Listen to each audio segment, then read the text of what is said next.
አቶ ደረጀ ዛሬ ትክክለኛ ያሉትን እርምጃቸውን አስተላልፈዋል። እንግዲህ ልጃቸው አቢጌል በተደጋጋሚ በምትሰራቸው ስህተቶችና በምታጠፋቸው ጥፋቶች በተለያየ መልኩ በተለያየ የቅጣት አይነት ቢትቀጣም የባሰባት እንደውም የማይታመን ጭራሽ ሊታሰብ የማይገባውን ሀሳብ በማሰብ እንግዲህ ቤት ውስጥ ኮካ አምጡልኝ በማለት እህቷ ዳጣን ውሃ በማስመጣት በኮካ ውስጥ እንግዲህ የበረሮ መድኃኒት መርዝ ጨምራ አስቀምጣለች። ያም እንግዲህ በሷ አስተሳሰብ የነበረው ሁኔታ ዳጣ ልትመርዘኝ ነበረ፣ ልትገለኝ ነበረ፣ ስለዚህ ዳጣን ከዚህ ቤት አስወጡልኝ አይነት ነገር ነበረ። ለነገሩስ ሌላ ሆነና መስፈርቱ አቢጌል እንዳስቀመጠችው ህፃኗ ልጅ ውሃ መታጠጣችው ኮካውን፣ ምክንያቱም ኮካ መሆኑን እንጂ ሌላ ነገር አላወቀችም ነበረ። ኮካው መድኃኒቱ የተበረዘው ደግሞ ብርጭቆ ውስጥ ያለው ነበረ። ግን ውሃ ስታገኘው ሁለቱንም ስለጣፈጣት ሁለቱንም ነው ድብና አድርጋ የጠጣችው። በዛም እንግዲህ ታማ ወድቃ ነበር። ከዛም ይዘው ልጃቸውን በመሯሯጥ ወደ ሆስፒታል ነበር ያመሩት። ሆስፒታል ከሄዱ በኋላ የልጃቸውን ህይወት ለማትረፍ ብዙ ነገር ጥረው ልጃቸውም በተርፋላቸው በሰላም ወደ ቤታቸው ከተመለሱ በኋላ ይሄን ነገር ማን እንዲያደረገው እንዴት እንደተደረገ እንዴት እንደሆነ ነገሩን ለማጣራት በራሳቸው መንገድ ብዙ መንገዶችን ብዙ ርቀቶችን ሄደዋል። ምንም እንኳ በዛ በርቀት ቢሄዱ ሁሉም ሰው ጣቱ የሚጠቁመው አቢጌል ላይ ነበረ። ለመሆኑ እናትየዋ ወይዘሮ ማርታ ግን አቢጌል ናት ብላ ነገሩን ለመደምደም ተቸግራ ነበረ። ይሄን ነገር እንዴት እህቷ ላይ ይሄን ውሳኔ ታደርጋለች? እንዴት በዚህ ልክ ምንስ ያክል ልከኛና እንትን ብትሆንም አቢጌል ይሄን ነገር ልታደርገው በፍጹም አይሆንም። እውነትም የምትለው ነገር እሷ ልክ ነው ማለት ነው። ያም እንግዲህ ዳጣ ማዬ በጣም ትተናኮለኛለች፣ እኔ ለመግደል እኔ እንትን ለማለት ሁሌ ነው የምትዝትብኝ። እናንተ ፊት ነው እንጂ ጥሩ ሰው የምትመስለው። ሁሌም እኔ ስታገኘኝ ሁሌ እየዛተችብኝ ነው። ከአንድ ቀን አደጋ አላልፍም፣ አንድ ቀን ራሴን ባጠፋ ወይ ብሞት እንዳይቆጭሽ እያለቻት ነበረ። ለምን አዲያ ተፈለግሽ አትፈነከሪም? ዳጣ ግን ይሄን ሀሳብ የላትም። ሲጀመር አንቺን በጣም ነው የምትወድሽ። አንቺ ነሽ እንጂ የሌለ ሀሳብ እያሰብሽ በራስሽ ነገር እየተያልሽ አልሆነ ቦታ ምትገቢው። ስለዚህ አርፈሽ ተቀመጪ ብላት ነበር እናትየዋ። ያንንም ስትላት እንግዲህ የመጀመሪያው ይሄን ነገር ለማድረግ የተገደደችበት የውሃን ይቅርታ የሰላምን ባል ካላመጣሽ ካላስተዋወቅሽ ብላ ግግም ባለችበት መንገድ እንግዲህ ስልኳን የሰላምን ስልክ ሰጥታ ለዛ ለአፍቃሪዋ ልጅ ጀንጅናትና የልጅ አባቱ ነኝ ትልሃለች። ከዛ የዛን ሰዓት መተኛ ቤት እሷ እንዲያለች መተህ የልጁ አባት ሆነ ሳይሆን እሷ እናልኝ ብላ እንዲለመነች መተህ ትናገራለህ። ከዛ በኋላ እሷን አሳፍራታለሁ አዋርዳታለሁ ብላ ነበር ሐሳቧ። ነገሩ ሌላ መስመር ያዘና እንኳን እሷ ልታዋርዳት ይቅርና ዳጣ በመሃል ገብታ ነገርዮሹን አስተካከለችው። ሰላምም እንዲያታፍር ያን ልጁን ደግሞ አሳፍራ የማይሆን ሐሳብ እንዴት አሰበ አቢጌል እንዳደረገችው ነገሩ እንዲያጣ ካረጋገጠ በኋላ ቤት መጣ። ልጁም ቢብሏል ህጃም ብላ ሰላም ልካይ ነበረ ግን አልሆነም በማለት ነገሩን አስረዳቻቸው። ከዛም ወይዘሮ ማርታ ተቆጥታ ሄዳ ነበር። በዚህ መካከል ላይ ተንኮላ የከሸፈባት አቢጌል ሌላ ነገር እንድታስብ ተገደደች። እሱም ምንድነው ዳጣን ከዚህ ቤት ማባረር፣ እንዲሁም ዳጣን ብቻ ሳይሆን ሰላምን ጨምሮ ከዚህ ቤት ለማባረር የራሷን መንገድ ማመቻቸት ነበረ።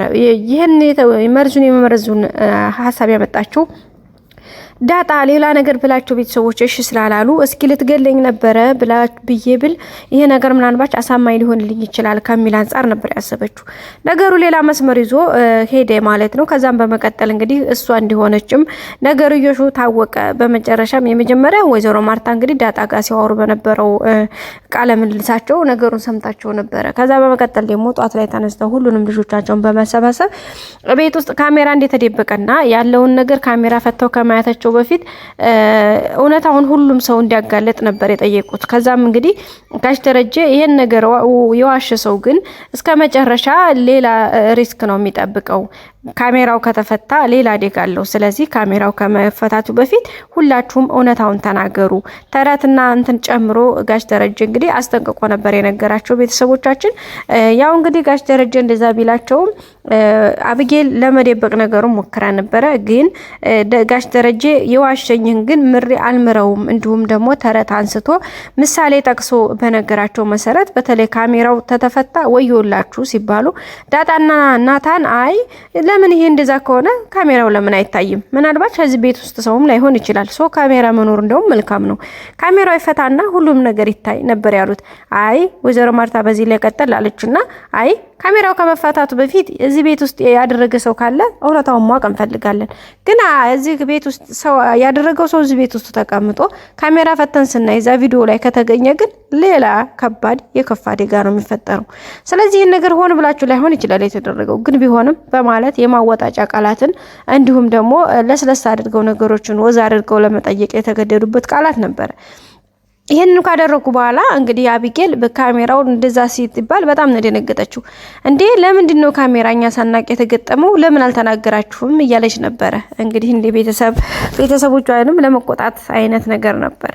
ምክንያቱም ካሜራ አለ ሲባል ካሜራ ሁሉም ነገር ስለሚያወጣው በጣም ደንግጣ ነበረ። ይሄ እኮ የኛ እኮ መብታችን ነው። ይሄ እኮ ግዴታ መብታችን ነው። ግዴታ ለእናንተ ማሳወቅ አይጠበቅብንም። ምክንያቱም ካሜራ የተገጠመው ለደህንነት እንጂ እናንተ ምን በላችሁ ምን ጠጣችሁ ወይ ደግሞ ሌላ ነገር ብለን አስበን አይደለም። ስለዚህ ስለ ካሜራው አይመለከትሽም። አሁን ይሄን ነገር ያደረገው ማን ነው? እውነቱን ተናገሩ በማባሏቸው ሰዓት እንግዲህ በዛም አጠጋጋች በዚህም አጠጋጋች አቢጌል አዎ እኔ ነኝ ያደረኩት ብላለች። ጋሽ ደረጀ ይሄን ነገር ለማመን በጣም ተቸግሮ ነበረ። እንዴት የሚለው ጥያቄ በጣም ውስጡን ረብሾት ነበረ። ወደ ስራም እየወጡ ስለነበረ ስራ መዋል አልነበረ የሚዋለው። ወይዘሮ ማርታም ጋር መንገድ ላይ ሲዋሩ እንግዲህ ወይዘሮ ማርታ እንግዲህ የመጨረሻና ትክክለኛው የአቢጌል ቅጣት መቀጫዋ ሰዓት አሁን ነው። ደሬ መቅጣት ያለብህን ቅጣት ይችልጅ አለበለዛ ከባድ ነው ብለው ነበር።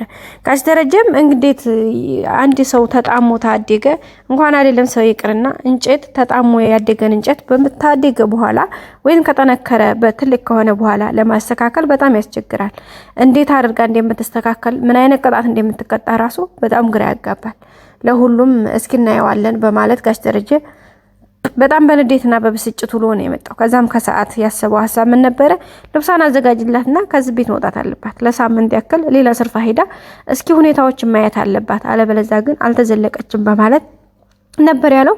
እንግዲህ ወይዘሮ ማርታ እንዴ ሻላ እንዴ ደሬ ለምን አረ ሌላ ነገር ቅጣት እንቅጣት ብትለውም አይ ረፊ መቀጣት አለባት ብለሻል አይደለ? ሌላ ነገር ማለሳለስ አያስፈልግም። እየተሸፋፈነ እዚህ ያደረስናት ዛሬ ይሄን ያክል መስዋዕትነት እያስከፈለን ነው።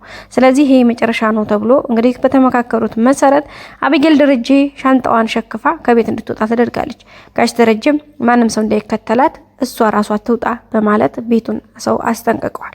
ውሃም ወይዘሮ ማርታም ዳጣም ናታንም ሁሉም ሰው ቤት ውስጥ ያለው በጣም ደንግጠዋል። እውነት ለመናገር መሄዷም በጣም ቅራስ ብሏቸዋል። ምንም ተንኮሏ ቢከፋም ከቤት ግን አንድ ቀን ወታ ማታቅ ልጅ ወታ ከቤት ውጭ መባል በጣም ከባድ ስሜት ስለነበረው እንግዲህ ግን ግዴታ መቀጣት ስላለባት አይታው ትንጣ በማለት ጋሽ ደረጃ አስወጥቷታል።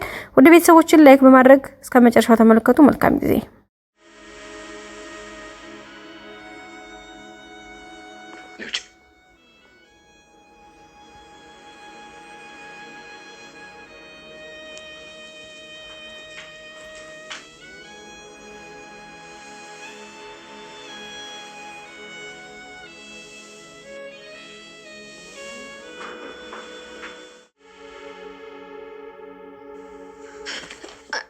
ደረጀ እኔ ምልከተላት አብረት ልጅ ተቀመጪ።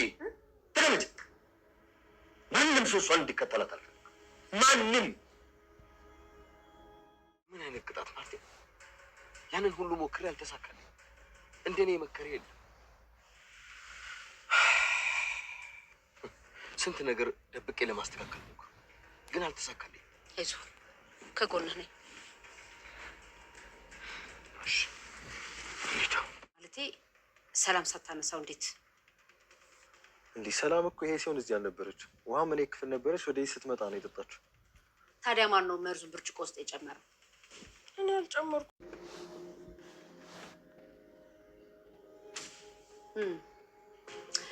እዛ ጋ በቀኝ በኩል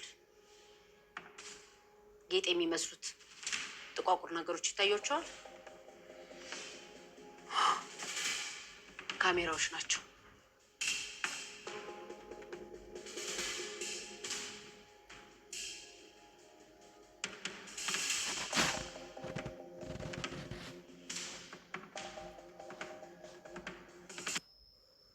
ደረጀ በካሜራው ውስጥ ያለውን ነገር ነው ብሎኝ ነበር። ነገር ግን ቅድሚያ መጀመሪያ ከእናንተ እንስማ ብለን